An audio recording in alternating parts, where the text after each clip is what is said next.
लगाते हैं, शर्मा भी लगाते हैं, तिवारी भी लगाते हैं, मिश्रा भी लगाते हैं, पाड़े भी लगाते हैं। ये जातवाद नहीं है। आज एक तरफ हमारा अगर निमंत्रण होता है, भोजन करने के लिए जाते हैं बफर सिस्टम में, भोजन किसने बनाया क्या पूछते हैं, हमारे बगल में किसने रोटी उठाई क्या पूछते हैं, हम साथ में भोजन करते हैं, किसी की जात नहीं पूछते।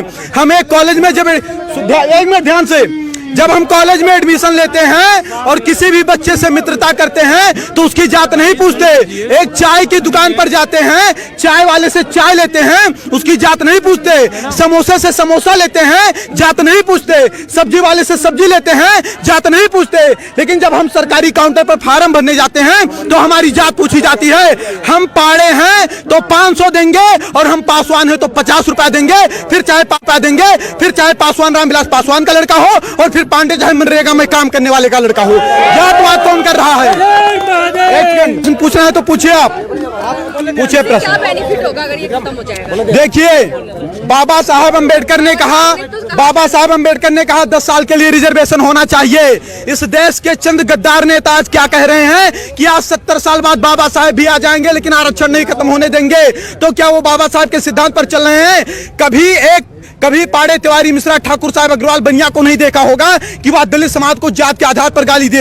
आप मुझे बताइए, भारत समानता का अधिकार देता है सबको, फिर भी वो जात के आधार पर पंडित जी बभनवा ठकुरवा कह करके 500 गाली दे, उनके खिलाफ कोई कानून नहीं है। उनकी बकरी हमारे खेत में चली जाए, हमको डांट दे, जात सूचक शब्द के तहत जेल में हमको डलवा देंगे। ये हमारे साथ अन्याय है या न्याय है? अन्याय हमारे साथ कौन कर रहा है? आज कानून बनाए जाते हैं कि किसी दलित लड़की का आप गलत दृष्टि से पीछा करते हैं, किसी दलित लड़की का आप गलत दृष्टि से पीछा करते हैं तो आपके ऊपर कम से कम 1 लाख रुपए जुर्माना लगेगा, आपके ऊपर हरिजन एक्ट भी लगेगा। लड़की सामने जा रही है, हमें क्या पता कि वो दलित है कि सवर्ण है। दूसरी बात, अगर कोई सवर्ण लड़की का गलत दृष्टि से पीछा करता तो उसके खिलाफ ऐसा कानून क्यों नहीं होना चाहिए? ये भेदभाव हो रहा है कि नहीं हो रहा है? आज मैं स्वयं 8वीं क्लास में पढ़ता था, मैं 1.5 साल का था, तभी हमारे पिताजी खत्म हो गए थे। 300 रुपया फीस जमा करना था, गुरुजी ने कहा बेटा नहीं जमा करोगे नाम काट देंगे। हमें फीस जमा करना था। हमारी माताजी कर्जा रुपया लेकर के आई, जबकि हमारे मित्र राजासारी थे जो कि 80 से आते थे, उनके पिताजी 500 रुपया दिए, उनका 200 पड़ा, हमारा 300 पड़ा। गुरुजी से मैंने कहा कि गुरुजी कर्जा मैं लेकर के आया हूँ, ब्याज पर मुझे रुपया देना पड़ेगा, 300 मुझसे क्यों लिया गया? उन्होंने बताया कि आप जनरल वर्ग से हो। मुझे पता नहीं था कि जनरल वर्ग क्या होता है। अब सोचिए आप, जातवाद की बीज कहां से पैदा हुई?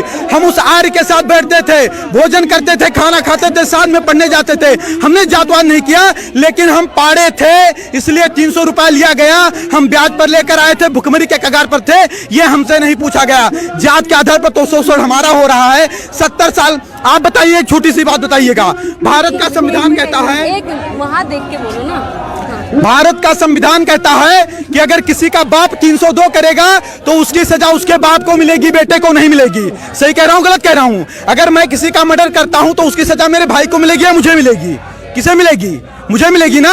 तो सोचिए, 1947 के पहले जो शोषण हुआ, ना शोषण करने वाले जिंदा हैं और जिनका शोषण हुआ ना वो जिंदा हैं। फिर उसका बदला 1999, 92 और 95 में पैदा होने वाले बच्चे से क्यों लिया जा रहा है? आज अगर 70 साल से सारे नेताओं के भाषण सुन लीजिए, क्या कहते हैं कि यह सरकार दलितों की है, पिछड़ों की है, शोषितों की है, वंचितों की है। फिर भी 70 साल से दलित दलित है, शोषित शोषित है, वंचित वंचित है। तो इसका जिम्मेदार सरकार है कि सवर्ण है? इसका जिम्मेदार संविधान है कि सवर्ण है? सवर्ण के ऊपर कैसे आरोप लगाया जा सकता है? हम नरेगा में काम करें, हम मजदूरी करें, हम ठेला लगाएं, लेकिन पंडित जी हैं इसलिए मुझे अच्छे स्कूल में एडमिशन नहीं मिलेगा, 90% लाकर मुझे फेल कर दिया जाएगा।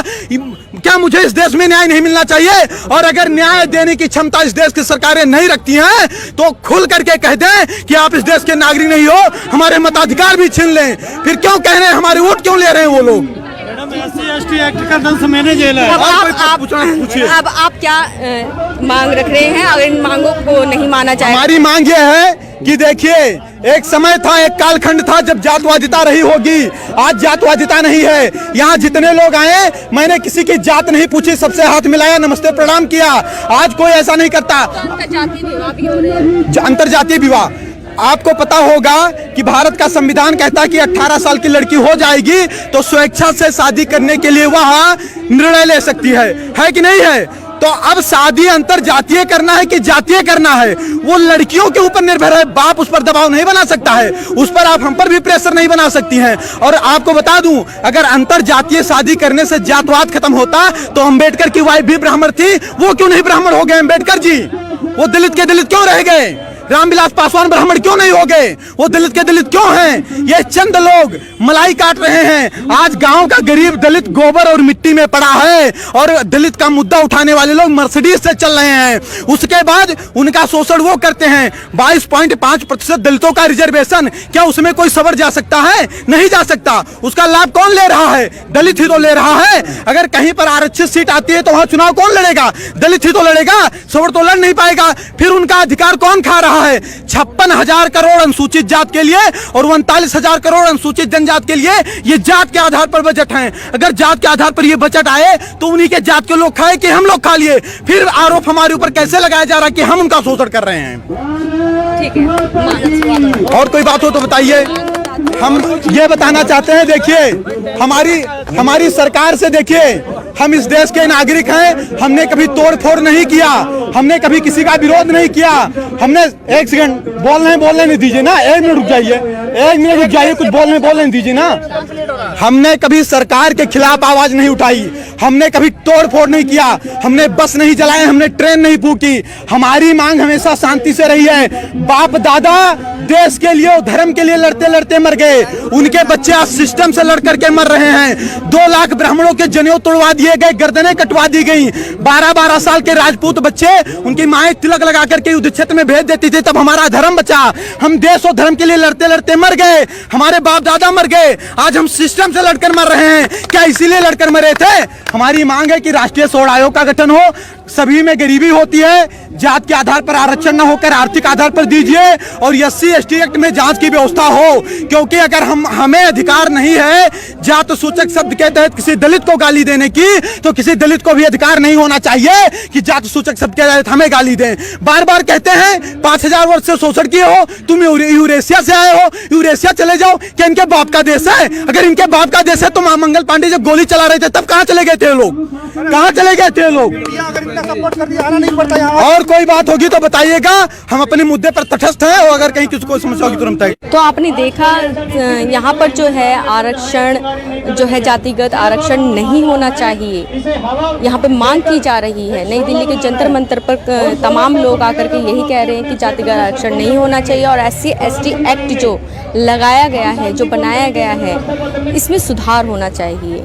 क्यों है कि इन सब चीज़ों को जो है सरकार इस पे सुनवाई करे, इस पे संज्ञान ले, जो ये मांग रहे हैं। और जेठेरी जी जो है रामलीला मैदान में उनका आमरण अनशन चलता रहेगा। जो इनकी मांगे हैं वह पूरी होनी चाहिए। इन्हीं मांगों के